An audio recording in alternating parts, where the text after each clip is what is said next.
नमस्कार दोस्तों, जय हिंद, वंदे मातरम। आप सभी का स्वागत अभिनंदन है टीटी फैमिली शिक्षकों के परिवार जायसवाल कोचिंग सेंटर पर, पावर्ड बाई शिक्षा ही प्रकाश है।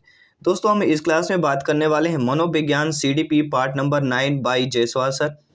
इस पार्ट में हम 25 महत्वपूर्ण लाजवाब क्वेश्चन करेंगे, नए पैटर्न के हिसाब से, नए क्वेश्चन के अकॉर्डिंग बात करेंगे, संभावित प्रश्नों की बात करेंगे, आपके एग्जाम में बार बार पूछे गए प्रश्नों की बात करेंगे।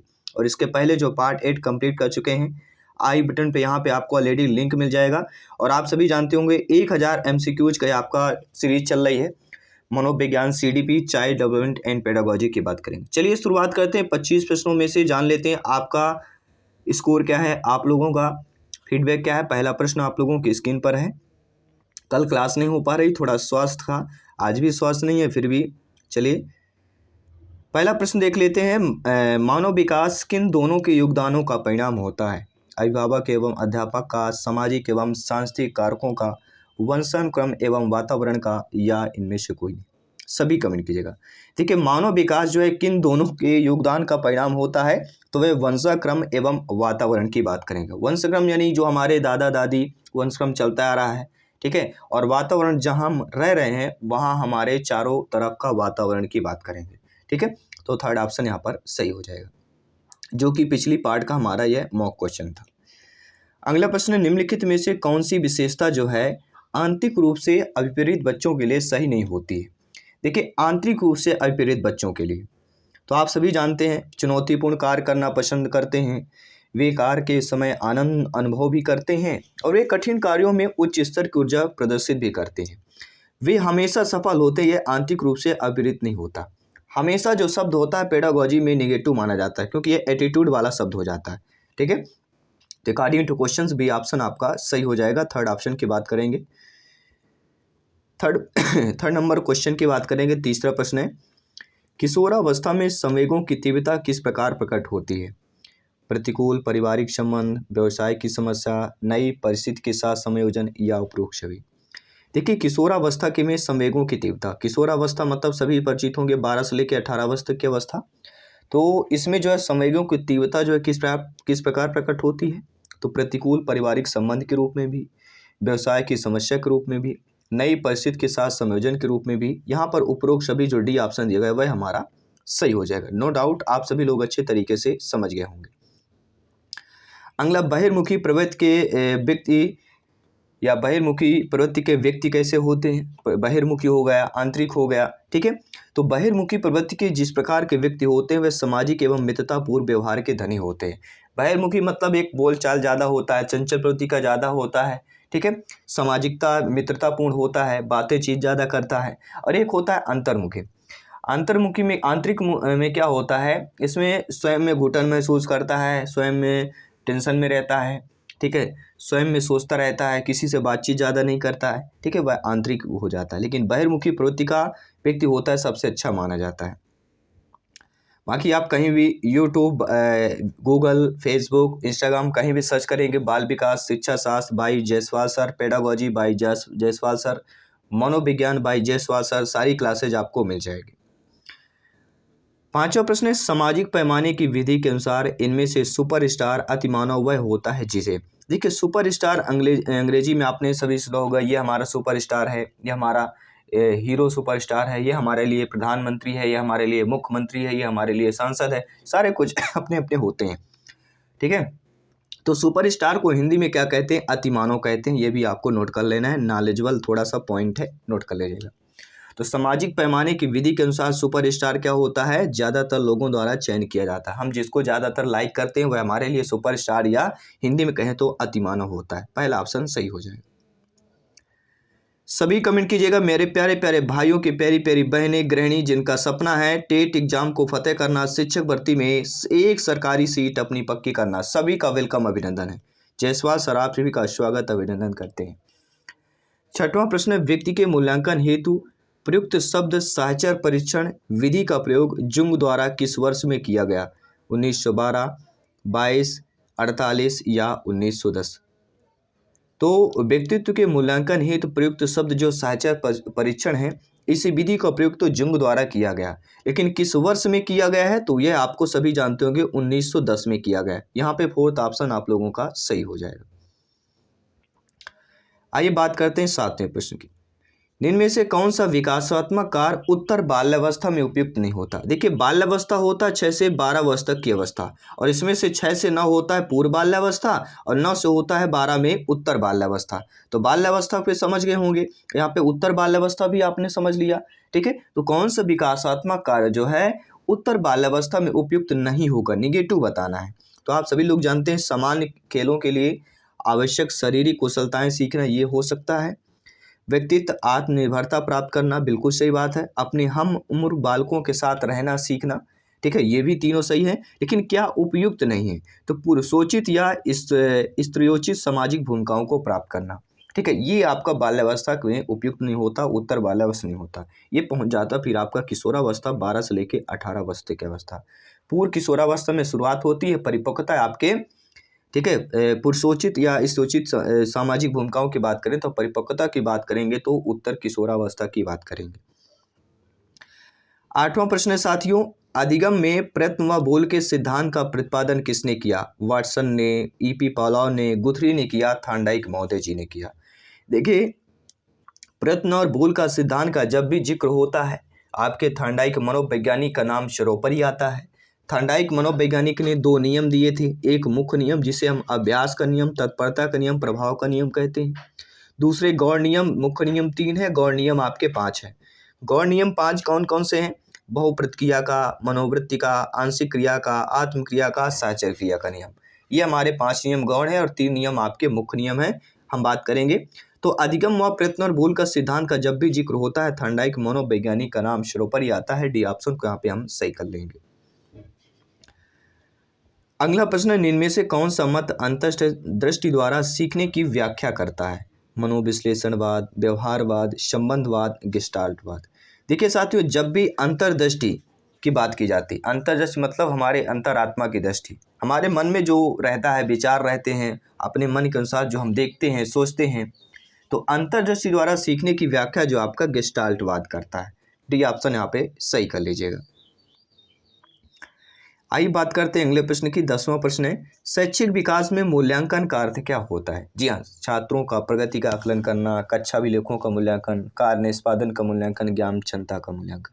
देखिए शैक्षिक विकास में मूल्यांकन का अर्थ कहीं कहीं आपको ज्ञान की क्षमता का भी मिलेगा और कहीं कहीं आपको छात्रों की प्रगति का आकलन भी मिलेगा। ये 2 ऑप्शन आपको सही ज़्यादातर मिलेंगे। लेकिन सीबीएसई बोर्ड के अकॉर्डिंग देखा जाए तो शैक्षिक विकास में जो मूल्यांकन का अर्थ होता है वह छात्रों के प्रगति के आकलन, पहला ऑप्शन सही हो जाएगा। बाकी कोई जो भी आपका फीडबैक हो आप लोग बेहतरीन कमेंट कर सकते हैं, अपना अपना फीडबैक कर सकते हैं।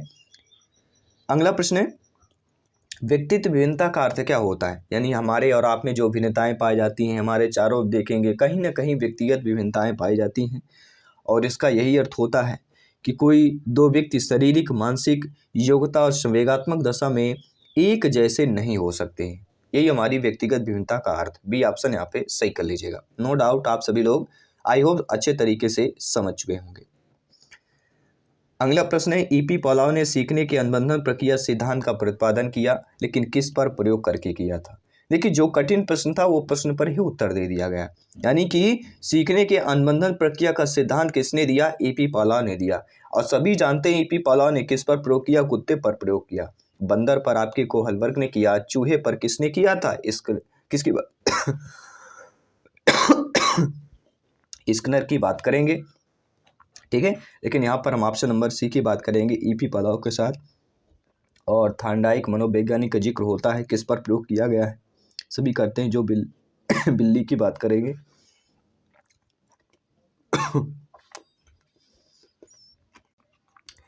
अगला प्रश्न आप लोगों की स्क्रीन पर है कि शिक्षा का समान अवसर का अर्थ क्या होता है। तो देखिए शिक्षा का समान अवसर का अर्थ जो होता है, एक बालक की जाति, मत, रंग, क्षेत्र और धर्म को आधार न मानते हुए समान शिक्षा मिलनी चाहिए, या एक बालक को समान शिक्षा प्राप्त होने के बाद अपनी क्षमताओं को साबित करने के अवसर मिलने चाहिए।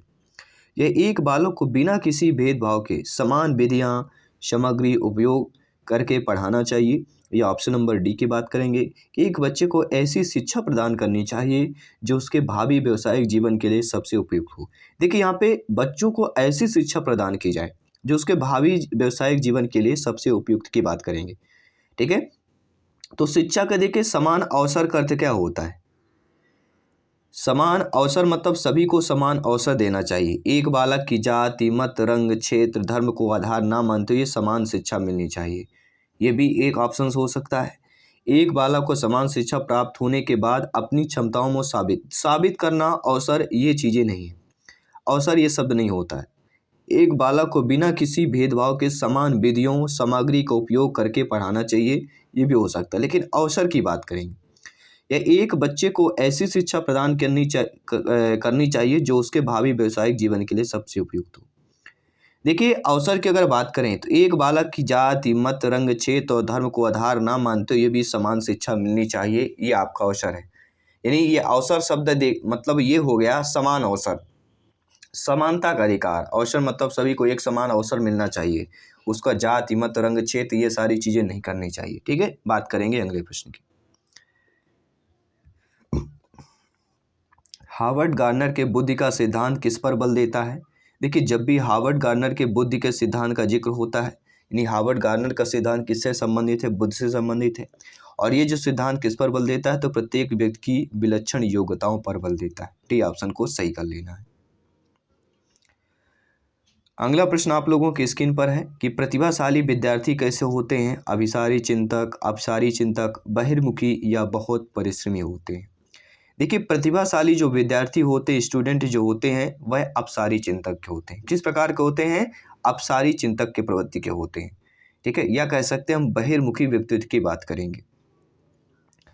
विद्यालयों को किसके लिए व्यक्तित्व भिन्नताओं को पूरा करना चाहिए? व्यक्तित्व शिक्षार्थी को विशिष्ट होने की अनुभूति कराने के लिए, व्यक्तित्व शिक्षार्थियों के मध्य खाई को कम करने के लिए। खाई मतलब गहराई, या कह सकते हैं ठीक है दूरी को कम करने के लिए। तो विद्यालयों में किसके लिए व्यक्तित्व भिन्नताओं को पूरा करना चाहिए? तो आप सभी परिचित होंगे ये समझने के लिए कि क्यों शिक्षार्थी सीखने योग्य है या अयोग्य। ऑप्शन नंबर डी की बात करेंगे।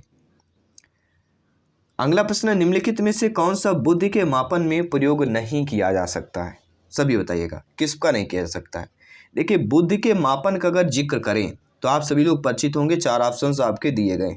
तो बुद्धि के मापन में प्रश्न का उत्तर देने में लगने वाला समय, विद्यार्थी की अनुकूलन क्षमता, जिन प्याजे संबंधित कार्य, विद्यार्थी की शिक्षा का ध्यान आकर्षित करने की योग्यता। तो ध्यान आकर्षित करने की योग्यता जो है बुद्धि के मापन के उपयोग पर नहीं करेंगे, इसलिए according to question third option सही हो जाएगा। अगला प्रश्न, इनमें से कौन सा मूल्यांकन का प्रकार नहीं है? मानक, निर्माणात्मक, योगात्मक, सीसीई। देखिए आप सभी लोग परिचित होंगे सीसीई, योगात्मक, निर्माणात्मक। आइए जान लेते हैं मूल्यांकन के प्रकार के बारे में। मूल्यांकन के प्रकार में निर्माणात्मक हो गया, संकलनात्मक हो गया। निर्माणात्मक और संकलनात्मक मूल्यांकन में अंतर की बात करेंगे तो मानक संदर्भित मूल्यांकन और मानदंड संदर्भित मूल्यांकन। ठीक है, चलिए बात करते हैं अगले प्रश्न की। शैशव काल की अवधि क्या होती है? जन्म से लेके 1 वर्ष तक, जन्म से लेके 2 वर्ष, जन्म से लेके 3 वर्ष, या 2 से लेके 3 वर्ष तक की बात करें। तो शैशव काल की जो अवधि मानी जाती है वह जन्म से लेके 2 वर्ष तक की अवधि मानी जाती है। बी ऑप्शन के हम यहाँ पे सही कर लेंगे। आइए बात करते हैं अगले प्रश्न की। कक्षा अध्यापक ने राघव को अपनी कक्षा में अपने कीबोर्ड पर स्वयं द्वारा तैयार किया गया मधुर संगीत बजाते हुए देखा। तो कक्षा अध्यापक ने विचार किया कि जो आपका राघव है उसमें किस बुद्धि उच्च स्त्री थी। अब आप सभी जानते हैं कि जब मधुर संगीत बजा रहा है बच्चा आपका राघव, तो वह संगीतमय बुद्धि में उच्च स्त्री हो जाएगी। थर्ड ऑप्शन सही हो जाएगा। सिंपल साधारण सा प्रश्न था, यह आपके एग्जाम पर आया हुआ प्रश्न है। अगला प्रश्न है, सृजनात्मकता मौलिक परिणामों को अभिव्यक्त करने की मानसिक प्रक्रिया है। यह कथन कोल एवं ब्रूस का है, ड्रेवल हल का है, डिहान का है, या क्रोयम क्रो महोदय जी का है। तो सृजनात्मकता मौलिक परिणामों को अभिव्यक्त करने की मानसिक प्रक्रिया है, यह कथन आपके क्रोयम क्रो का है। ठीक है, क्रोयम क्रो अर्थात के एवं के की बात करेंगे, क्योंकि यहाँ पर सृजनात्मकता मौलिक परिणामों को अभिव्यक्त करने की मानसिक प्रक्रिया, ये ध्यान दीजिएगा। सृजनात्मकता मौलिक परिणाम अभिव्यक्त करने की मानसिक प्रक्रिया किसका है? कथन है क्रोयम क्रो महोदय का कथन है। अगला, विकास का अर्थ क्या होता है? परिवर्तनों की उत्तरोत्तर श्रृंखला, अभिप्रेरणा के फलस्वरूप होने वाले परिवर्तनों की उत्तरोत्तर श्रृंखला, अभिप्रेरणा एवं अनुभव के फलस्वरूप होने वाले परिवर्तनों की उत्तरोत्तर श्रृंखला, या कह सकते हैं परिपक्वता एवं अनुभव के फलस्वरूप होने वाले परिवर्तनों की श्रृंखला। देखिए, विकास का अर्थ होता है अभिप्रेरणा एवं अनुभव के फलस्वरूप। जो आप अभिप्रेरणा स्वयं मोटिवेशन होते हैं, फिर आपके पास जो अनुभव होता है उसके फलस्वरूप होने वाले परिवर्तनों की उत्तरोत्तर जो श्रृंखला है वही विकास का अर्थ यहाँ पे सटीक हो जाएगा। थर्ड वाला ऑप्शन हमारा सही हो जाएगा। अगला प्रश्न है, मनोविज्ञान की बही दर्शन विधि के जनक कौन है? टाइडमैन है, वुडवर्थ हैं, जेबी वाटसन है, या फ्रायड महोदय की बात करेंगे। देखिए, मनोविज्ञान की बही दर्शन विधि के जो जनक कहलाते हैं, ठीक है, एक आंतरिक होता है, एक बही। तो मनोविज्ञान के बही दर्शन विधि के जनक की जब भी बात की जाती है, आपके जेबी वाटसन की बात करते हैं, जो कि आपके व्यवहारवाद के जनक कहलाते हैं। थर्ड ऑप्शन की बात करेंगे। और इस विधि में अन्य किसी व्यक्ति के व्यवहार का अवलोकन किया जाता है। जी हाँ, जो आपकी बही दर्शन विधि होती है, इस विधि में व्यक्ति के या किसी भी व्यक्ति के व्यवहार का अवलोकन जो है किया जाता है। और अंतर्दर्शन अगर विधि पूछा जाता है तो इसके जनक विलियम वुंट व शिष्य टिचनर इसके प्रवर्तक हैं। यह एक प्राचीनतम विधि है, ये एक मनोवैज्ञानिक विधि नहीं कहलाती। इसके कारण इनका वर्तमान समय में उपयोग नहीं किया जाता है आंतरिक का, बल्कि बही दर्शन का किया जाता है। शिक्षा मनोविज्ञान ने स्पष्ट व निश्चित स्वरूप कब धारण किया? 1900 में, 1920 में, 1930 में, या 1940 में? सभी अपना अपना कमेंट फीडबैक करें। जी हाँ, प्रत्येक भाई बहन शिक्षक बंधु। तो शिक्षा मनोविज्ञान ने स्पष्ट व निश्चित स्वरूप कब धारण किया है? तो 1920 में धारण कर लिया है, अर्थात ऑप्शन नंबर सेकंड की बात करेंगे। आइए बात करते हैं अगले प्रश्न की। अगला प्रश्न है, कौल्सनिक शिक्षा मनोविज्ञान का आरंभ किससे मानते हैं? अरस्तु से मानते हैं, सुकरात से मानते हैं, प्लेटो से मानते हैं, लॉक से मानते हैं? और ये आप सभी के लिए मॉक क्वेश्चन के रूप में है। 25वां प्रश्न आपको कमेंट करके बताना है कि कौल्सनिक शिक्षा मनोविज्ञान का आरंभ किससे मानते हैं, किस मनोवैज्ञानिक से मानते हैं। ठीक है, ये 4 ऑप्शन है, अरस्तु, सुकरात, प्लेटो, लॉक। तो 25 में से आप लोगों का फीडबैक क्या है, आप लोगों का नीचे कमेंट बॉक्स में अवश्य बताइएगा। मैं आपके साथ जयसवाल सर, आप सभी का अभिनंदन, स्वागत है। जल्द मिलते हैं आपकी अगली क्लास पर। आई होप सभी पैरामित्र अच्छे तरीके से प्रिपरेशन करें, क्योंकि एग्जाम बहुत ही नज़दीक आ रहा है। और जब नज़दीकी आती है तो दिल में घबराहट होती है, और वो घबराहट कम करने के लिए आप अभी से तैयारी करेंगे तो घबराहट बिल्कुल नहीं होगी। और जब घबराहट नहीं होगी तो तैयारी अच्छी होगी। जो पढ़ेंगे वो आपका माइंड एब्जर्व करेगा, आपके माइंड की मेमोरी में सेव होता जाएगा, और एग्जाम में सारा कुछ आपसे सटीक उत्तर बनेगा, सटीक आंसर बनेगा, और सिलेक्शन की एक सरकारी सीट आपके घर में होगी। आपके माता पिता में खुशी आएगी, और वो दिन आपके लिए लाइफ का सबसे एक बेहतरीन दिन होने वाला है। जय हिंद साथियों, वंदे मातरम।